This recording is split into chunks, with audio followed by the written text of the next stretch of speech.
एक एक करके ट्रांजैक्शन एक्सप्लेन करूंगा मैं आपको, ठीक है। तो सबसे पहली ट्रांजैक्शन ही क्या होगी अगर बिजनेस शुरू हो रहा है, तो कैपिटल आएगी। For example, Vidur commenced business with cash ₹1 lakh on 1 April 2021। परी, अकाउंट्स इन्वॉल्व क्या क्या होंगे आपके हिसाब से? सर कैश फॉर्मेट सबको 100% क्लियर है? Journal in the books of अगर नाम दे रखा है तो नाम आ जाएगा, date, particulars, ledger folio, debit column, credit column. Okay, date में April 2021, accounts involve, sir cash account and capital account. Correct, cash and capital. Cash पे क्या रूल लगता है, नेचर क्या है कैश का? Sir asset. इस ट्रांजैक्शन में इंक्रीज हो रहा है या डिक्रीज हो रहा है? Sir increase, so cash debited to capital account. तो cash account debited capital to, हम कैपिटल भी लिख सकते हैं, विदर्स कैपिटल भी लिख सकते हैं।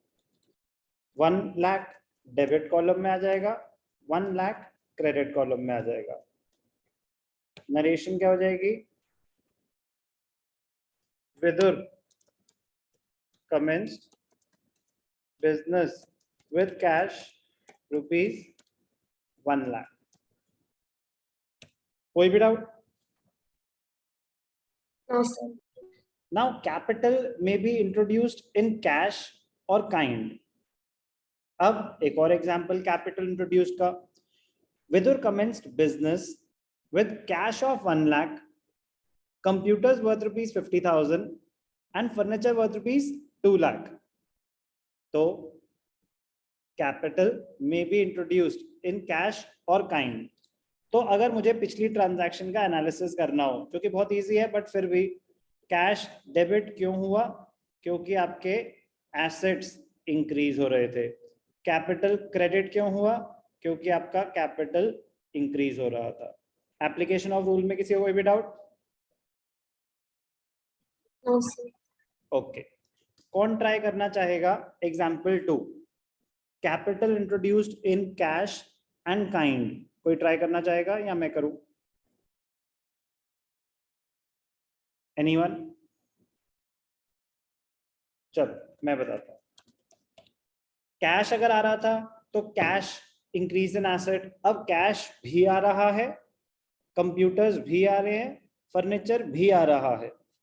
तो when more than 2 accounts are involve, तो उसको बोलते हैं कंपाउंड एंट्री। क्या बोलते हैं उसको? Compound entry, when more than 2 accounts are involve. क्योंकि कैश भी है, कंप्यूटर्स भी है, फर्नीचर भी है और कैपिटल भी है। तो जब 2 से ज्यादा अकाउंट्स इन्वॉल्व हैं तो उसको क्या बोलते हैं? Compound, compound entry. अब ध्यान से देखना, जर्नल एंट्री क्या होगी? कैश अकाउंट डेबिटेड, आप कंप्यूटर्स के लिए ऑफिस इक्विपमेंट्स भी लिख सकते हैं और कंप्यूटर्स भी लिख सकते हैं। Debited furniture account debited,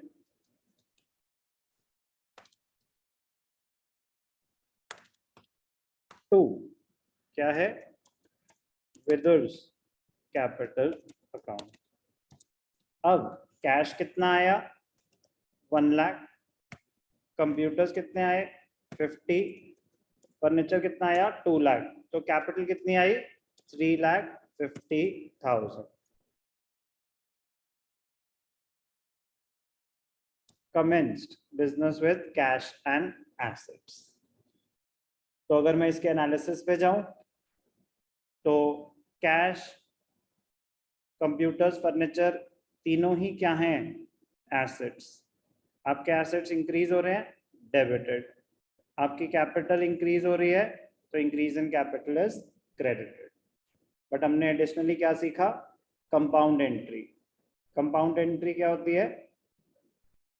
when more than 2 accounts, when more than 2 accounts are involved, when more than 2 accounts are involved in a transaction. But sir, हमने तो पढ़ा है कि a transaction can have only two aspects. Aspect debit और credit होता है. अभी भी क्या है, डेबिट्स कितने हैं 3,50,000, क्रेडिट्स कितने हैं 350. तो डेबिट और क्रेडिट एस्पेक्ट की बात नहीं हो रही, नंबर ऑफ अकाउंट्स की बात हो रही है. तो क्या एक ट्रांजैक्शन में दो से ज्यादा अकाउंट्स हो सकते हैं?